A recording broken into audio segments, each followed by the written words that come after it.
arkadaşlar, kanalıma hoş geldiniz. Abone olmadıysanız eğer sağdaki abone ol yazısına tıklayarak abone olabilirsiniz. Şimdi bu modelin yapımını anlatmıştım arkadaşlar. Daha önceki videolarda bulacaksınız. Yeni gören arkadaşlar için videonun alt kısmında açıklamalar bölümü var. Oraya linkini paylaşacağım. Oradan da ulaşabilirsiniz. Şimdi motifi tek olarak yaptım. Birleştirmeyi göstereceğimi söylemiştim. Bunu isteyen arkadaşlar oldu. Şöyle 3 tane motifi birleştirdim. Birleştirmesi gayet kolay, basit ama dördüncü motif birleşirken şurada şöyle bir püf nokta var. Ortayı da birleştiriyoruz. Şöyle kısaca anlatayım iki tane motifi nasıl birleştirdiğimi. Şimdi zaten dördüncüyü yaparken de anlayacaksınız. Şuralarda 12 zincir çektiğimiz boşluklarımız vardı.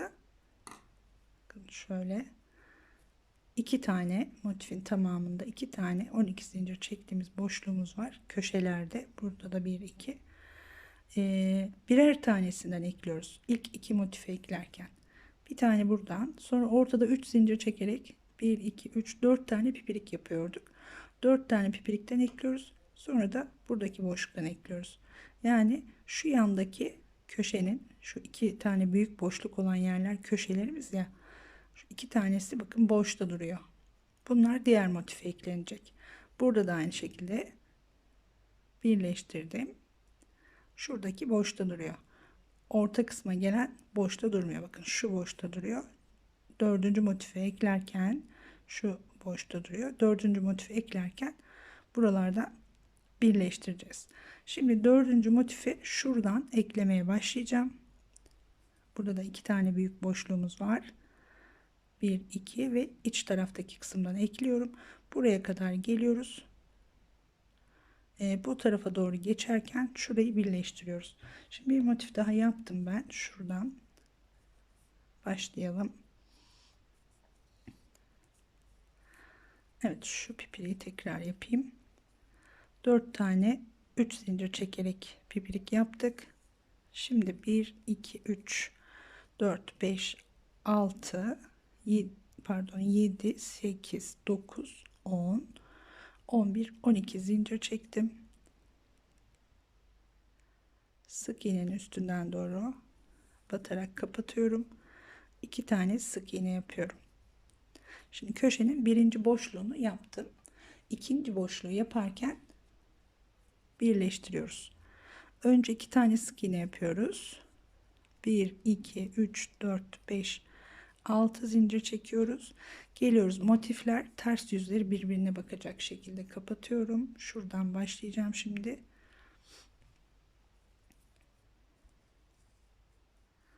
Birinciden değil, ikinciden, iç kısımda olandan sık iğne ile birleştirdim. 1 2 3 4 5 6 zincir dönüyoruz, tekrar pipiriyi kapatıyoruz. Aynı boşluğa yine iki tane sık iğne. Bir sonrakine geçiyorum. 2 tane sık iğne, 2 zincir çekiyorum.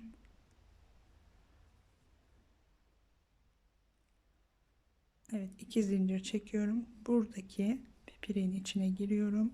Kapatıyorum. Bir zincir. Son yaptığımız sık iğnenin üzerinden doğru batıyoruz. Pipiriği tamamlıyoruz ve aynı boşluğa 2 tane sık iğne yapıyoruz. 1 2, bir sonraki boşluğa geçtik. 2 zincir, pipiriğe girdik, kapattık. Bir zincir, tekrar döndük. Pireyi yaptık. Zaten birinci bölümü izlerseniz daha ayrıntılı bir şekilde buranın anlatımı var. Şu an sadece birleştirmeyi gösteriyorum. 2 zincir, sıradaki pipireye giriyoruz. Bir zincir çekiyoruz. Şu şekilde son yaptığımız sık iğnenin üzerinden batıyoruz. Sonra aynı boşluğa yine 2 tane daha sık iğne yapıyoruz. 4 tane 3 zincir çekerek yaptığımız pipirik var. Dördünü de bu şekilde birleştiriyorum.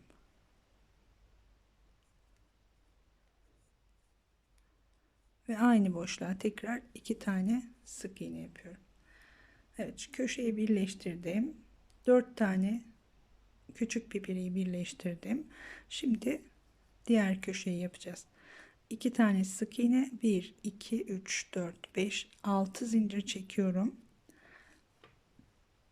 Şöyle sererek anlatayım. Şimdi hemen yanındaki motifte bakın, boşta olan bir boşluğumuz var. Buraya birleştiriyorum bunu sadece. İkinci büyük köşeyi yaparken hepsini birlikte birleştirerek devam edeceğiz. Şimdi önce bunun içine girelim.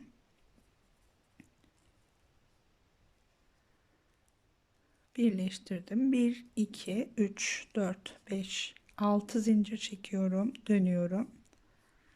Yine aynı şekilde şöyle sık iğnenin tepesinden girerek kapatıyorum. Aynı boşluğa 2 tane daha sık iğne yapıyorum.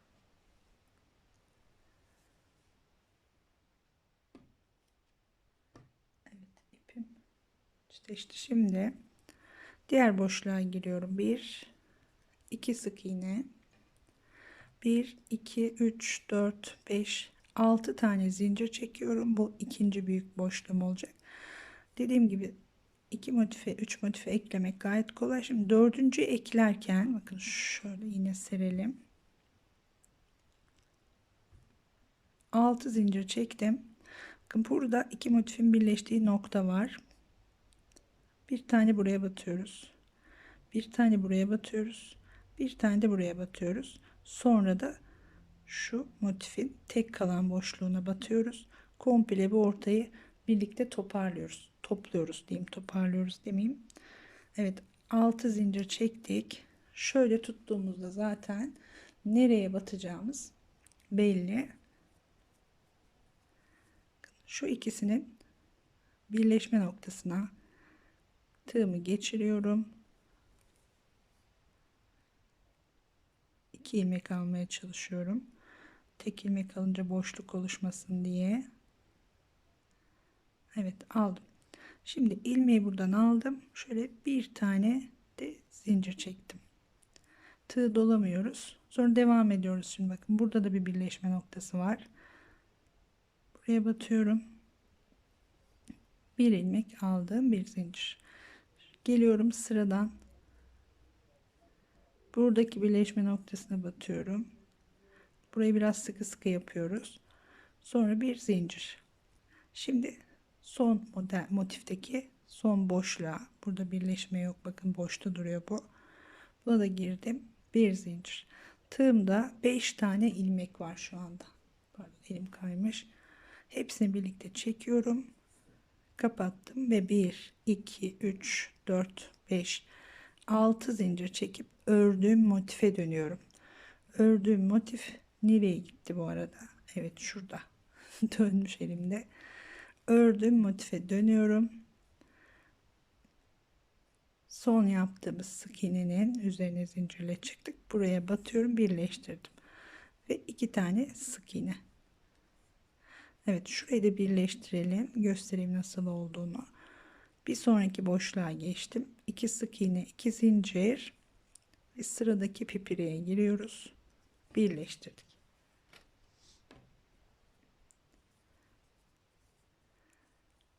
Bir tane de zincir çekiyoruz birleştirdikten sonra. Pipiriyi tamamlayıp yine bir iki tane sık iğne yapıyoruz. Şöyle göstereyim şimdi nasıl göründüğüne bakın. Ütülediğimizde tabii daha güzel duracak arkadaşlar bu. Şöyle ortada kendiliğinden bir şekil oluşuyor. Bu şekilde topladığımız zaman. Şimdi burayı da ekleyerek devam ediyorum ve bitiriyorum. Yine 2 sık iğne yapıyoruz. 2 zincir çekiyoruz. Birleştiriyoruz. Bir zincir çekiyoruz. Tekrar döndüm. Pipiliği yaptım ve yine 2 zincir. 1 2 sık iğne, 2 zincir, birleştirdik. Bir zincir, döndük. Önce pipiriyi kapatıyoruz. Sonra aynı boşluğa yine 2 tane sık iğne. 1 2 2 zincir, Bir zincir döndük. Evet, 4 tane küçük pipiriyi yapmış olduk. Bir sık iğne daha var, pardon. Diğerine geçiyorum şimdi. 1 2 4 tane birleştirdim. Şimdi köşeye geldik. Burada 2 tane büyük boşluğumuz var ama bir tanesinden ekleyeceğiz. Şu sıradakinden ekleyeceğiz. Şu boşta kalacak. 1 2 3 4 5 6 zincir çekiyorum. İlk büyük boşluğa giriyorum. 1 2 3 4 5 6 zincir çektim. Tekrar döndüm. Kapattım. 1 2. Şimdi birleştirme işlemi bitti. Burada bir tane daha 8 zincir 12 zincir çekerek köşe yapıyoruz. 2 3 4 5 6 7 8 9 10 11 12.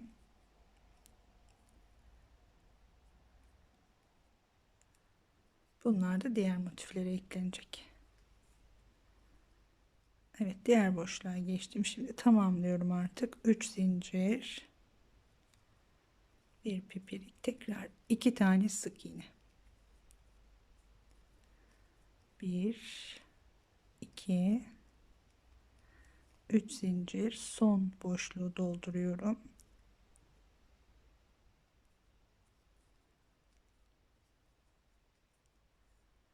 Ve ilk yaptığımız sık iğnenin içine girerek şöyle birleştirelim. Bir tane de zincir çekiyorum. İpimizi kesebiliriz artık.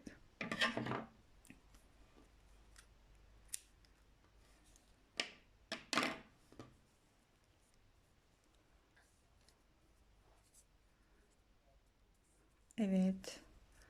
Bu şekilde birleştirmiş olduk arkadaşlar. Şöyle beyazda daha iyi sanırım. Şimdi bakın, buralarda boşta,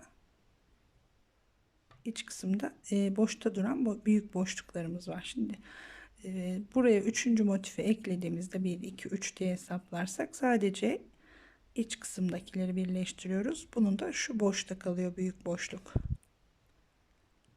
Burayı birleştiriyoruz ve 4. daha doğrusu 6. motifi eklerken şöyle gittiğini düşünün.